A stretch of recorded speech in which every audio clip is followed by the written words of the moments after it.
کہانیوں کی دنیا میں خوش آمدید۔ تو یہ پارٹ 4 ہے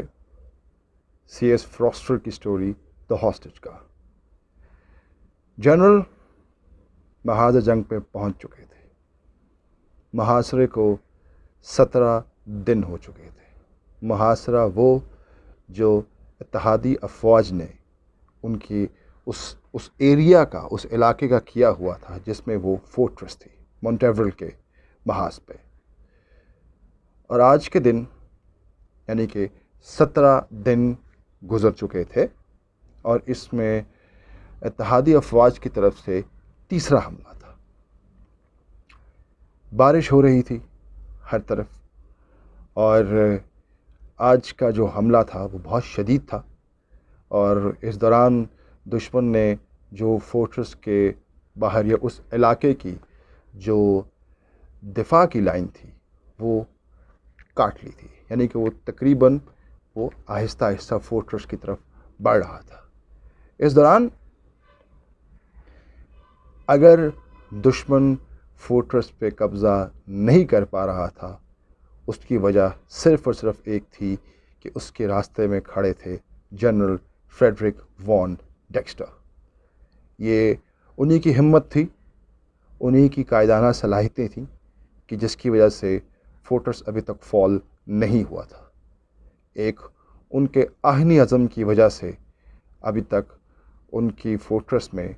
ان کے کمانڈ میں جو آرمی تھی وہ دشمن کے حملوں کو روکنے میں کامیاب رہی تھی۔ اور یہ سب اسی لیے ہو پایا تھا کیونکہ جنرل خود شانہ بشانہ اپنے سپاہیوں کے ساتھ فرنٹ پہ موجود تھے۔ اور کئی دفعہ تو ایسا ہوا کہ لگا کہ اب دشمن اور قریب آیا، مزید دفاع کی لائنیں توڑ کے وہ مزید اندر آ گھسے گا، لیکن ہر موقع پہ یہ جنرل کی لیڈرشپ تھی، ان کی کرشماتی شخصیت تھی کہ جس کی وجہ سے ابھی تک فورٹریس پہ قبضہ نہیں ہو سکا تھا۔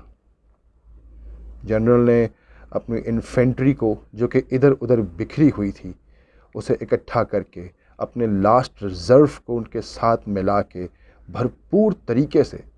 اتحادی افواج کے حملے کا جواب دیا تھا۔ بلکہ وہ تو شاید جو دشمن دفاع کی لائنیں جو حصار توڑ کے اندر آ گھسا تھا وہ شاید اسے اس سے بھی باہر نکال کرتے، لیکن ہوا یہ کہ ان کی آرٹلری کے کمانڈر کو جو کہ بریگیڈیئر لیول کا آفیسر تھا اسے ایک توپ کا گولہ آ کے لگا، اور وہ وہیں کا وہیں جان سے مارا گیا۔ اس طرح جنرل کا ایڈ ڈی کیمپ بھی شدید زخمی تھا۔ خود جنرل کو بھی چوٹیں آئی تھیں، مگر اتنی نہیں کہ وہ جنرل کو ان کا فرض ادا کرنے سے روک پاتی۔ جنرل ابھی بھی ہر طرح سے صورتحال کو اپنے کنٹرول میں رکھنے کی کوشش کر رہے تھے، اگرچہ وہ یہ سمجھ چکے تھے کہ آہستہ آہستہ صورتحال پہ ان کی گرفت کمزور پڑ رہی ہے، معاملات ان کے ہاتھ سے پھسل رہے ہیں، مگر وہ پھر بھی بار بار اپنے کرنل رینکس کے آفیسر کو لے کے دفاعی لائنوں کو کہاں سے مضبوط کرنا ہے، کہاں سے دشمن دوبارہ حملہ کرے گا، اگر وہ حملہ کرے گا تو ہماری اسٹریٹجی کیا ہوگی، وہ اس پہ دن رات مصروف تھے۔ اور اب جو کہ انہوں نے ایک کاؤنٹر اٹیک لانچ کیا تھا وہ ناکام ہو چکا تھا، مگر پھر بھی کسی نہ کسی طرح جنرل نے ابھی بھی فورٹریس کو اپنے ہاتھ سے نکلنے نہیں دیا۔ فورٹریس کے باہر کھلے کھیتوں میں جہاں بارش کی وجہ سے کچھ خاص دکھائی نہیں دے رہا تھا، وہاں جا بجا لاشیں پڑی تھیں، اور شاید دشمن سفید جھنڈا لے کے آ کے نو مینز لینڈ ڈکلیئر کر کے اپنی لاشوں کو واپس لے جانے کے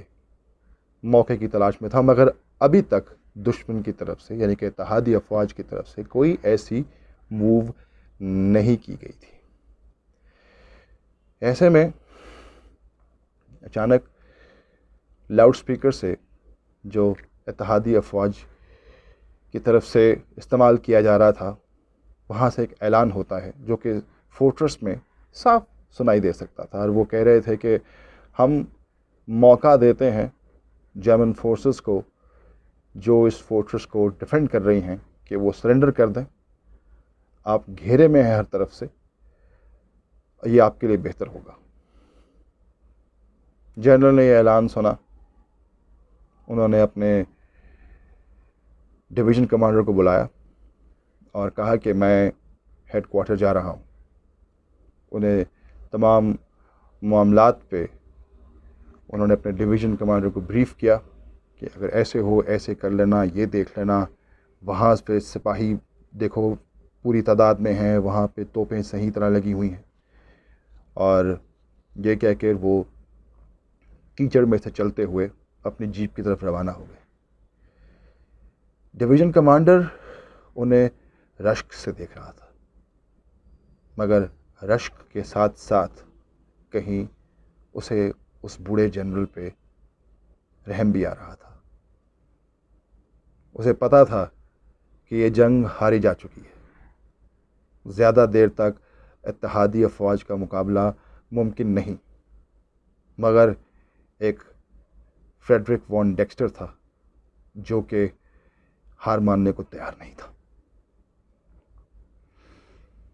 کسی بھی طرح راستہ بناتے ہوئے جنرل ہیڈ کوارٹر پہنچے تو دیکھتے کیا ہے کہ وہاں پہ گھوڑوں کی بدبودار مردہ لاشیں، مردہ گھوڑے پڑے ہوئے ہیں۔ جنرل کو بہت غصہ آیا کہ جرمنز ابھی بھی ان پہ انحصار کر رہے ہیں جبکہ اتحادی افواج مکمل طور پہ میکنائزڈ ہیں، وہ گھوڑوں وغیرہ اس طرح کی کسی بھی چیز کو استعمال میں نہیں لا رہی تھی۔ جنرل کو غصہ آیا،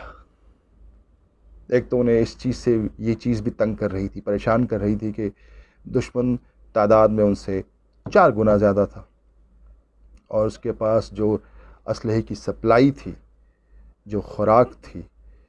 وہ جنرل کے سپاہیوں کے مقابلے میں 10 گنا بہتر تھی، اور ہواؤں میں، فضاؤں میں مکمل طور پہ اتحادی افواج کا راج تھا۔ وہاں پہ ہوا میں کوئی جرمن پلینز کی یا جرمن ایئر فورس کی آمد کا انتظار کرنا فضول تھا، جبکہ اس سب حالات کے باوجود جنرل فریڈرک وان ڈیکسٹر ڈٹے ہوئے تھے اس فورٹریس کو ڈیفینڈ کرنے میں۔ ابھی تک تو جو صورتحال تھی اس میں فورٹریس فال نہیں ہوا تھا، یہی بہت بڑی کامیابی تھی، مگر کچھ ہی گھنٹے کی بات تھی،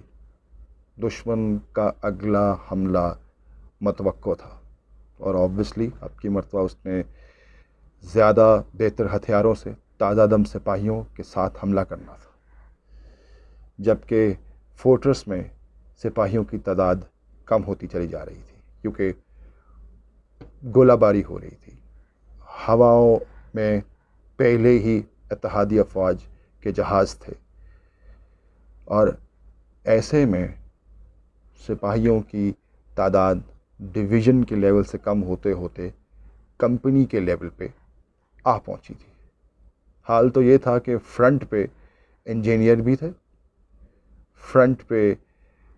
اس گیرزن کے کک بھی لڑ رہے تھے، جو